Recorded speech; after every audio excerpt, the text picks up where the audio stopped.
देखिए, विचारों के पन्ने अगर किन्हीं के पास कोई प्रार्थी लेकर जाता है और उन विचारों पे, उन मांगों पे, उन आवेदनों पे अगर सुनवाई नहीं होती है तो जाहिर सी बात है एक ऐसी जगह बसती है जहाँ पर लोग ये कह पड़ते हैं, I will see you in the court, मैं आपको अदालत में देख लूँगा। तो कहीं ना कहीं आज अदालतों की जो गरिमा है वो बची हुई है और बहुत महानतम दर्जा है अदालतों का। तो ऐसे ही एक शख्सियत से आज आपकी मुलाकात कराने जा रहा हूं। द स्टोरी इनसाइड में मेरे साथ में नीलम चंद साखला साहब हैं। डिस्ट्रिक्ट जज रहे हैं दुर्ग में और न्यायाधीश के पदों पे कई जगहों पे इनकी तैनाती रही है। अभी रिटायरमेंट हो चुका है। मानवाधिकार आयोग वो देख रहे हैं। सर, बहुत स्वागत है हमारे प्रोग्राम में आपका। आपका भी स्वागत है। और सर, आपसे जानना चाहेंगे, दर्शक ये भी जानना चाहते हैं कि नीलम चंद साखला साहब किस तरह के इनका एक निजी जीवन रहा है, कैसे न्यायपालिका से जुड़े, कैसे कैसे आपने चैलेंजेस फेस किए, उसके बारे में थोड़ा सा बताइए। मैं अपने गांव छुई खदान में पढ़ा बड़ा हूँ। मुझे शुरुआत में नहीं पता था कि मैं न्यायपालिका में जाऊँ, लेकिन लॉ के प्रति मेरा रुझान था और 90 में मैं सिविल जज के पद पर पदस्थ हो गया। दुर्ग में मैं बहुत सी पोस्टों में रहा, डिस्ट्रिक्ट जज भी रहा और न्यायपालिका में रहते हुए बहुत सी समस्याएं भी आई, बहुत सी चैलेंजेस भी आए, लेकिन जो काम करने का सुकून जो यहाँ मिलता है उसको बयां नहीं किया जा सकता।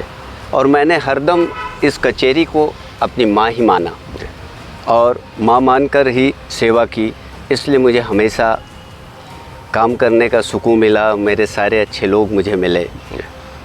जब न्याय की एक कुर्सी होती है सर, जिस पे एक व्यक्ति विराजित होता है, उसके बाद में उसके प्रति जो जिम्मेदारियां होती हैं, वो जिम्मेदारियां कितनी बढ़ जाती हैं।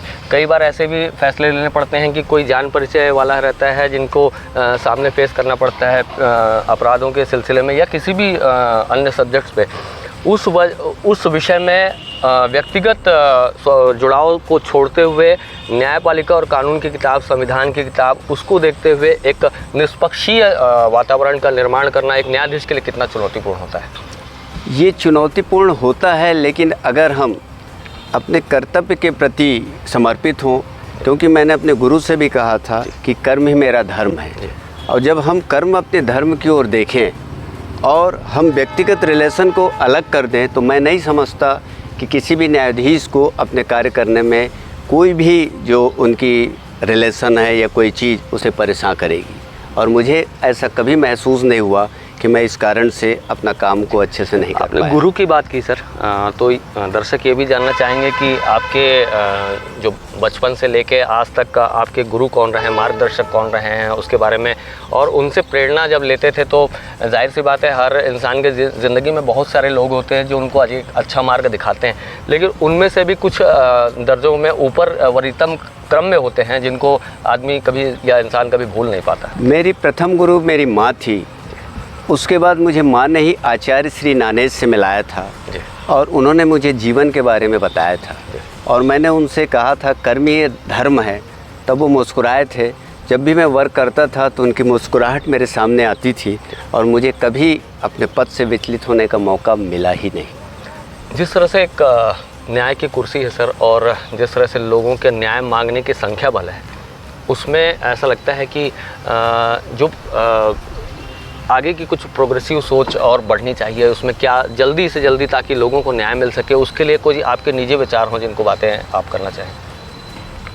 आज जो न्याय प्रक्रिया में सुधार हो रही है उससे निश्चित रूप से आगे चल के हमारा जो सस्ता, सुलभ और जल्द न्याय होगा, उसमें हमें जो प्रोग्रेस हो रहे हैं वो देखने को मिलेंगे। साखला साहब के बारे में एक चीज़ और मैं बताना चाहूँगा, ये प्रकृति प्रेमी भी हैं और अपने आसपास के वातावरण से काफ़ी कुछ लिखते भी हैं और काफ़ी कुछ महसूस करते हैं। उनकी लेखनी आप ज़रूर सुनेंगे। और प्रकृति पर जब आप इस इंटरव्यू को हम कर रहे थे तो उसके पहले जब प्रकृति पे इनकी बातों को सुन रहे थे तो जाहिर सी बात है प्रकृति को बहुत सारे लोग अलग अलग चीज़ों से, अलग अलग शब्दों से डिफ़ाइन करते हैं, अलग अलग अपनी भावनाओं को व्यक्त करते हैं। इनकी भावनाएं आपको ज़रूर सुननी चाहिए सर। जब प्रकृति को आप देखते हैं या महसूस करते हैं, जैसे आप बता रहे थे चर्चा से पहले, कई किन्हीं पत्तों को या किन्हीं दरख्तों को आप देखते हैं तो दरख्त आपसे बात करते हैं। ऐसे बहुत से किस्से हैं, क्योंकि मेरे छुई खदान गांव के पास मैकल की पहाड़ी थी और मैं गांव पे जाता था तो पहाड़ियाँ मुझे अट्रैक्ट करती थी। एक वाक़या मैं आपको बताना चाहता हूँ। मैं दंतेवाड़ा में जिला जज के पद पर पदस्थ था और मैं किसी बात को लेके मेरा मन बहुत व्यथित था, मैं परेशान था और मैं घर से निकला और मैं सोचा मेरी परेशानी पता नहीं कब दूर होगी और मैं बारसूर के पास गया और जंगल में घूमते लगा।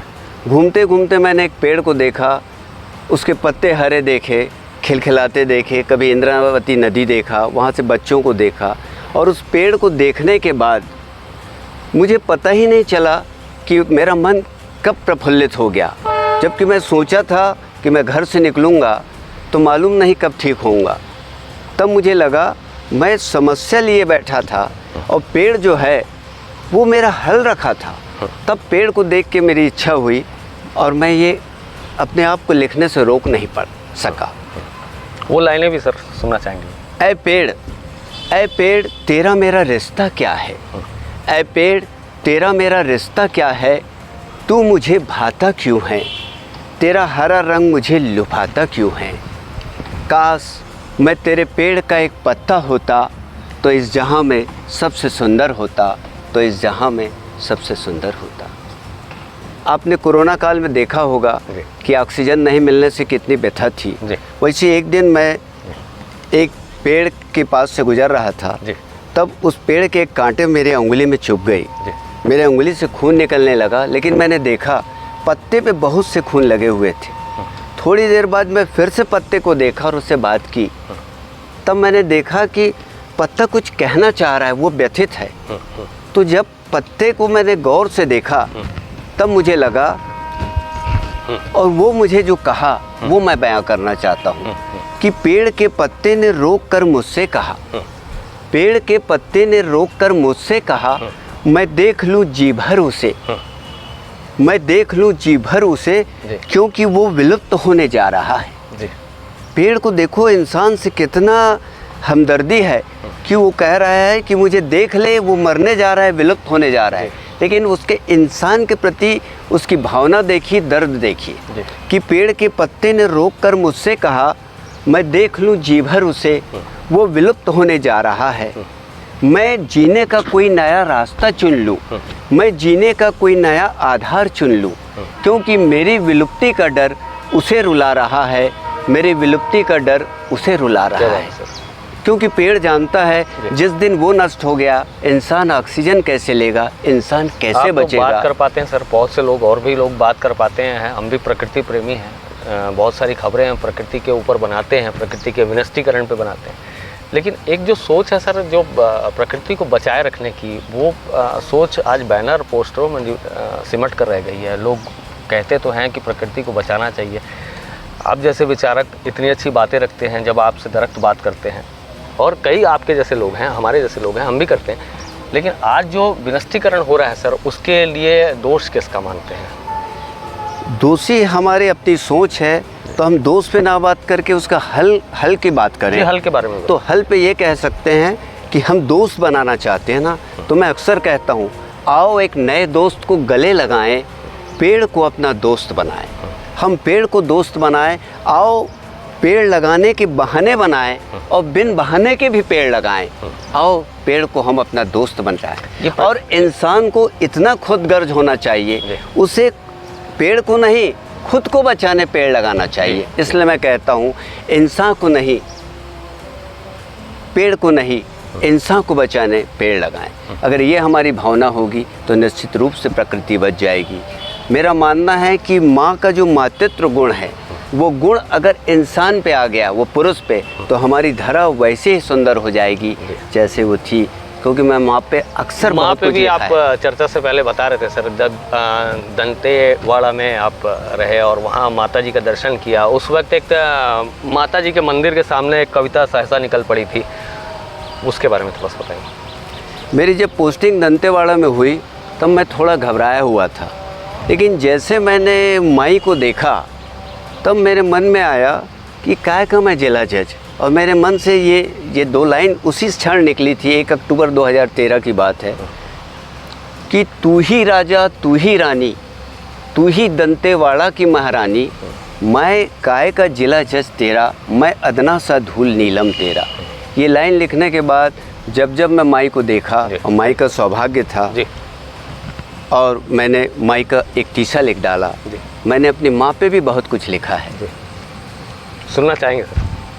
मैं माँ अपनी एक किताब माँ को समर्पित किया था, उसका नाम मैंने बाई का नज़रिया दिया था, क्योंकि बाई को मैं माँ को अपने घर पे मैं बाई कह के बुलाता था।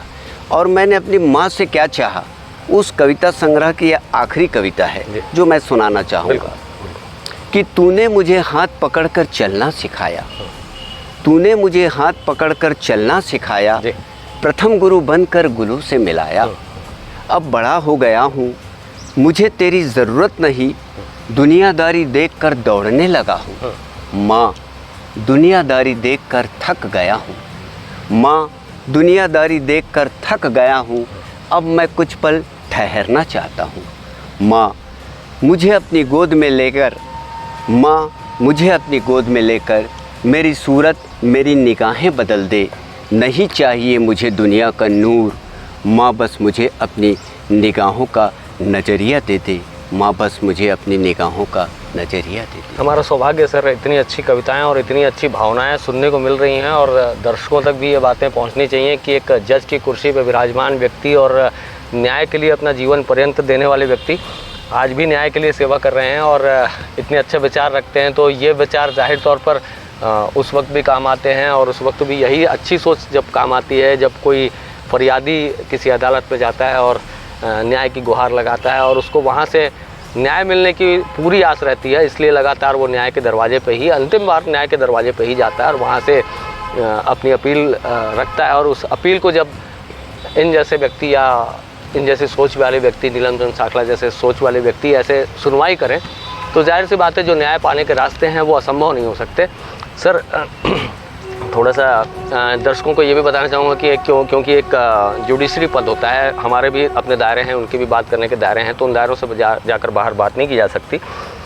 जैसे सर कोई आज जो कैरियर चुनते हैं बच्चे बड़े बड़े पदों के लिए, अगर कोई न्यायाधीश बनने की ख्वाहिश रखे, कोई सोचे, उसके मन में एक विचार हो कि मैं एक ऐसी कुर्सी पर विराजमान हूँ जिसमें लोगों को उनका न्याय दे सकूँ, किसी पीड़ित की फरियाद सुन सकूँ, उसके लिए क्या आपका सुझाव हो सकता है? क्या आपकी सलाह क्या हो सकती है? मेरी सोच है, हमारे यहाँ जो टीचर, डॉक्टर और जज, ये 3 ऐसी पोस्ट हैं जिसकी सोसाइटी में सबसे ज़्यादा ज़रूरत है और ये इस पोस्ट में तो हर लोगों को आना ही चाहिए। उसके पीछे कुछ तर्क हैं या कुछ कारण है जो आपको उसको डिफ़ाइन करके थोड़ा सा बताएंगे तो? इसमें सबसे अच्छा है, एक तो हम जिस पोस्ट में बैठे होते हैं, चाहे हम सिविल जज क्लास 2 की पोस्ट क्यों ना हो, वहाँ हमें जॉब सेटिस्फेक्शन होता है। हम उस कोर्ट की सुप्रीम कोर्ट होते हैं, हम अपनी कोर्ट का हेड होते हैं, हमें ना ही किसी प्रकार का कोई दबाव होता है। हम पूरी चीज़ों को सुनकर समझकर ईमानदारी से जब काम करते हैं तो मैं नहीं समझता इससे ज़्यादा कोई अच्छी कोई सेवा होगी और इसके बाद कोई जाके कोई चैरिटी करने की ज़रूरत होगी। हम जब पीड़ित की या उस बात को सुनकर जब न्याय करते हैं तो मैं समझता हूँ यही सबसे बड़ी हमारी सेवा है और वो जो चीज़ मिलती है न्यायाधीश के पद पर, इसलिए मैं कहता हूँ माँ, मैं हर जन्म में जज बनूँगा। एक अंतिम और सवाल है, उसका जवाब आप देना चाहें न देना चाहें वो आपके ऊपर है। सर, जैसे कि जब भी आपका जितना भी करियर रहा है उस समय काल में ऐसा आपको एक आत्मसंतुष्टि जब होती होगी तो किन किन विषयों को ऐसा याद रखते हैं जिससे ऐसा लगता है कि मैं इस न्यायाधीश की कुर्सी पे आज सफल हुआ, मैंने ऐसे ऐसे पीड़ितों को न्याय दिया है जो अगर दर बदर की ठोकरें खाते तो उनकी ज़िंदगी बर्बाद हो जाती? ऐसे बहुत से केसेस हैं जिसको हमने किया है और करने के बाद हम जब देखते हैं तो हमको जो अंदर से जो खुशी होती है वो ऐसा कोई पैरामीटर नहीं जिसमें मैं बता सकूं, लेकिन वो खुशी असीमित थी और वही खुशी है जो आज तक हमें ज़िंदा दिल रखी है और आज भी हमको कुछ करने की प्रेरणा देती है। तो ये मुलाकात नीलमचंद साखला साहब से, जज रहे हैं और आज भी मानवाधिकार आयोग में हैं। साफ तौर पर इनकी जो भावनाएं हैं आपने सुनी होंगी, प्रकृति प्रेमी हैं, कविता प्रेमी हैं और अपने आसपास के वातावरण से शब्दों को संजोना जानते हैं। तो जब एक ऐसे गंभीर और एक मनोविचार वाले व्यक्ति अगर किसी न्याय की कुर्सी पर बैठते हैं तो जाहिर सी बात है कि आगे न्याय के रास्ते जो आवेदक है या जो आवेदन करता है उसके लिए सुलभ हो जाते हैं। और उनका साफ तौर पर कहना है कि न्याय देना सबसे बड़ा कर्तव्य होता है और न्याय देने वाला बनने के लिए आपको संघर्ष करना चाहिए और ये सबसे अच्छी कुर्सी है, ये भी उनका सुझाव है। नेशन फर्स्ट ABK न्यूज़ के लिए छत्तीसगढ़ के दुर्ग से मैं हूं शशिकांत तिवारी।